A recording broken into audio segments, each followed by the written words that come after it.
శ్రీమాత్రే నమః. కుంభరాశి వారికి 2025 సంవత్సరంలో ప్రత్యేకించి పురుషులకి ఏ విధంగా ఉండబోతుంది? మనం జాతకాన్ని పరిశీలించినప్పుడు జాతక ప్రభావం ఎలా ఉండబోతుంది? వీరికి ఏ గ్రహస్థితులు మంచి అనుకూలంగా ఉన్నాయి? ఏ గ్రహస్థితులు అనుకూలంగా లేవో ముందుగా తెలుసుకోవాలన్నమాట. ప్రత్యేకించి ఈ యొక్క కుంభరాశి వారు అందరితో మంచిగా ఉండటం, ప్రేమ, ఆప్యాయత, జాలి, దయ ఎక్కువగా ఉండటం, అన్నిటికి మించిన ఆప్యాయత ఎక్కువ ఉంటుందన్నమాట వీళ్ళలో. అయితే గ్రహస్థితులు అనుకూలంగా లేకపోతే ఇవన్నీ కూడా వ్యతిరేకత స్వభావాన్ని కలిగి ఉంటుందన్నమాట. ఇప్పుడు ప్రత్యేకించి ఈ సంవత్సరంలో వీరికి ఎలా ఉండబోతుంది? గ్రహస్థితులు ఏ విధంగా ఉన్నాయి అనేది ముందుగా చూసుకుంటే, వీరికి వ్యాపార పరంగా గానీ, ఉద్యోగ పరంగా కానీ అన్నీ దగ్గర వరకు వస్తూ ఉంటాయన్నమాట. దాని ద్వారా చాలా జాగ్రత్తలు పాటిస్తే చాలా మంచిది. ఎందుకంటే వీరికి వ్యయస్థానంలో మకర స్థానంలో బుధుడు ఉండటం వల్ల వీరికి జరగబోయేదేంటంటే వ్యాపార పరంగా, ఉద్యోగ పరంగా ఎక్కువ శాతం అధికమైన ధనాన్ని వృధా చేసే అవకాశం ఉంది. చాలా జాగ్రత్తగా ఆచితూచి అడుగు వేయడం మంచిది. ధనపరంగా ఎక్కువగా కూడా దీనికే వ్యయం అవుతూ ఉంటుంది.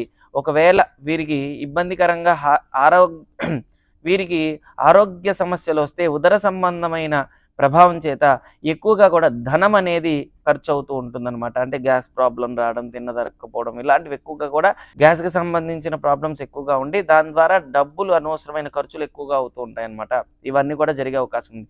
అదేవిధంగా వీరికి ప్రత్యేకించి కుంభం నుంచి ద్వితీయంలో చూసుకుంటే గనక, ద్వితీయంలో శుక్ర, రాహు కలయికతో ఉండటం వల్ల కుటుంబ విషయాల్లో చాలా జాగ్రత్తగా ఉండాలి. మౌనం వహించాలి. అనవసరమైన మాటలు మాట్లాడొద్దు. అదేవిధంగా ఉక్రోషమైన మాటలు కుటుంబంతో వ్యవహరించకూడదు. సహజంగా వీరికి కోపం తక్కువ. ఎందుకంటే వీరి యొక్క ఆలోచన అంతా కూడా చాలా జాగ్రత్తగా ఆచితూచి అడుగేసే స్వభావమే. ఎందుకంటే కర్మని ఎక్కువగా కూడా ఆచరించే గ్రహం ఏదయ్యా అంటే అది శని గ్రహం. శని కర్మకారకుడు కాబట్టి కుంభరాశి యొక్క తత్వం మొత్తం కూడా శని ప్రభావం ఎక్కువగా ఉంటుంది కాబట్టి చాలా జాగ్రత్తగా ఆచితూచి అడుగు వేయాలన్నమాట. ద్వితీయంలో శుక్రుడు, అదేవిధంగా రాహు కలిసి ఉండటం వల్ల తెలిసి గాని తెలియక గాని అనవసరమైన మాటలే ఇప్పుడు తీసుకొని గొడవలు పడే అవకాశం ఉంటుంది. కుటుంబ వ్యవహారంలో అనవసరమైన మాటల ద్వారా చాలా ఇబ్బందులు పడాల్సి వస్తుంది. ప్రత్యేకించి చాలా జాగ్రత్తలు పాటిస్తే మంచిది. వ్యాపార పరంగా కూడా రానున్న రోజుల్లో మార్చి తర్వాత బుధుడు రానున్నాడు కాబట్టి మరి ప్రత్యేకించి కొన్ని గొడవలు అయ్యే అవకాశం ఉంది కాబట్టి చాలా జాగ్రత్తలు పాటించాల్సిన అవసరం ఎంతైనా ఉందన్నమాట కుంభరాశి వారు. అదేవిధంగా వీరికి కలిసొచ్చే అంశము, కలిసి రాని అంశం ఏంటనేది చూసుకుందాం. ముందుగా కుంభం, మీనం, మేషం, వృషభం. చతుర్థంలో గురువు ఉండటం వల్ల మాతృవర్గం నుంచి ఇప్పటివరకు ఎన్నో గొడవలు అవ్వటం కానీ, ఎన్నో సమస్యలు వచ్చినాయి. అవన్నీ కూడా నివృత్తి కలుగుతాయన్నమాట. ప్రేమ, ఆప్యాయత బంధువర్గం నుంచి ఎదురయ్యే అవకాశం ఉంది. గురు బలాన్ని పెంచుకునే అవకాశం చాలా ఉందన్నమాట. అదేవిధంగా పంచమంలో కుజుడుండటం వల్ల సంతాన సంబంధించిన విషయాల్లో చాలా జాగ్రత్తలు పాటించాలి. గర్భరక్షా స్తోత్రం చదువుకోవడం వల్ల చాలా మంచి ఫలితాన్ని ఇస్తుందన్నమాట. అన్నిట్లో కూడా విజయం సాధించవచ్చు.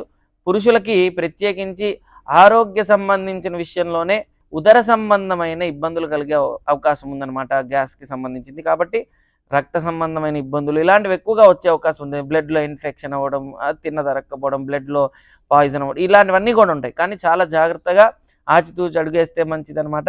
కుటుంబ వ్యవహారంలో చాలా జాగ్రత్తలు పాటిస్తే ఎంతైనా సరే చాలా మంచిదన్నమాట. అదేవిధంగా పంచమంలో ఈ యొక్క కుజుడి ప్రభావం చేత అనుకోని సంఘటనలు ఎదురవుతూ ఉంటాయన్నమాట. వీరికి ప్రత్యేకించి సుబ్రహ్మణ్యేశ్వర స్వామి ఆరాధన చేయడం చాలా మంచిది. ఎందుకంటే ఇప్పుడు ప్రత్యేకించి పంచమ స్థానంలో ఉండటం వల్ల అన్నిట్లో కూడా విజయం సాధిస్తారనమాట. అయితే వీరికి జరగబోయేది ఏంటిది? ఈ 12 మాసాల్లో చూసుకుంటే ఫిబ్రవరి, మార్చ్, ఏప్రిల్ ఈ 3 మాసాల్లో వీరికి బుధుడి వల్ల ఖర్చు ఎక్కువగా అయ్యే అవకాశం ఉంది. దైవ దర్శనం చేసుకునే అవకాశం ఉంది. అన్నిట్లో కూడా ఎక్కువగా కూడా అన్ని కార్యాలయందు మీ ప్రయత్నం లేకుండానే ఫలిస్తాయి. అన్నిట్లో విజయం సాధిస్తారు. ధన సంపాదన పెరుగుతుంది. అభివృద్ధి చెందుతారు. అన్నీ బాగుంటాయి. ఎప్పుడైతే ద్వితీయంలోకి వస్తుందో బుధుడు మీ యొక్క స్థానం నుంచి ద్వితీయంలోకి రావడం కానీ, అదేవిధంగా మీ స్థానంలో ఉండటం కానీ జరగనున్నదనమాట. కాబట్టి కొన్ని గొడవలు అవ్వటం, అదేవిధంగా అనవసరమైన మాటలు మాట్లాడుతూ ఉండడం, చర్చలకి దారి తీయడం ఇవన్నీ కూడా కొన్ని ఇబ్బందులకరంగా ఉంటాయన్నమాట. కాబట్టి అన్ని విధాలుగా జాగ్రత్తగా ఉంటే మంచిది. మార్చ్, ఏప్రిల్, మే ఈ 3 మాసాలు ఎవరి పరిస్థితి ఏంటి అనేది మీకు తెలుస్తుంది. అదేవిధంగా కొద్దిగా సమస్య పెరిగినట్టు పెరుగుతుంది, తర్వాత తగ్గుతుంది. అయితే పెరగంగానే భయపడాల్సిందేం లేదు. చాలా జాగ్రత్త పాటిస్తే అన్నిట్లో కూడా అనుకూలత సూచిస్తుందన్నమాట. అదేవిధంగా మరి ఏప్రిల్, మే, జూన్ ఈ యొక్క 3 మాసాలు అన్నిట్లో కూడా విజయాన్ని ఇస్తుందన్నమాట. అదేవిధంగా ధనలాభం, వ్యాపార వృద్ధి కలుగుతుందన్నమాట. ధన సమృద్ధిగా సంపాదన పెరుగుతుంది. తద్వారా సుఖశాంతులు, సంతోషం అన్నీ కూడా కలుగుతాయి. వివాహ సంబంధించిన విషయాల్లో చూసుకుంటే కనుక జూన్, జూలై, ఆగస్టు, సెప్టెంబర్ ఈ 4 నెలలు భార్యతో గొడవలు అవ్వటం, మనస్పర్ధలు తెచ్చుకోవడం, వ్యతిరేకతగా మాట్లాడడం, వ్యతిరేకంగా ప్రయత్నించటం ఇవన్నీ కూడా జరిగే అవకాశం ఉంది. కాబట్టి 1కి 2 సార్లుగా ఆలోచించి ఆచితూచి అడుగు వేస్తే మంచిది. ఆగస్టు నుంచి సెప్టెంబర్ వరకు మటుకు చాలా తీక్షణంగా ఉంటుంది. September, October, November, December September, October, November, December ఈ 4 మాసాలు ఎవరు ఏంటి అనేది మీకు తెలుస్తుందన్నమాట. అయితే గ్రహస్థితులు ఎప్పుడైనా సరే, ఇప్పుడు ఇది గోచార పరంగా అనమాట. జాతక పరంగా, గోచార పరంగా 2 ఉంటాయి. జాతకాన్ని మనం పరిశీలించినప్పుడు జాతక చక్రం వేసి మన జన్మ నక్షత్రం తీసుకొని ఆ జన్మ నక్షత్రానికి రాశి ఏంటి, మహర్దశ ఏంటి, అంశ ఏంటి, అంతర్దశ ఏంటి, మహర్దశ ఏంటి, ప్రత్యర్దశ ఏంటి అనే అన్ని చూసి నవాంశ లగ్నం ఏం తెలియజేస్తుంది, జన్మ లగ్నం ఏం తెలియజేస్తుంది అని మొత్తం చూసి వ్యవహారంగా మొత్తం తెలియచేస్తే తద్వారా సుఖశాంతులు, ప్రశాంతత అన్ని కూడా లభిస్తాయి. ఏదైతే దోషం ఉందో ఆ దోష పరిహారానికి మనం ప్రాయశ్చిత్తం చేసుకొని జపం చేసుకొని 6 నెలల పాటు మనమే కఠోరమైన తపస్సు చేసుకుంటే అత్యద్భుతమైన ఫలితాలు వస్తూ ఉంటాయన్నమాట.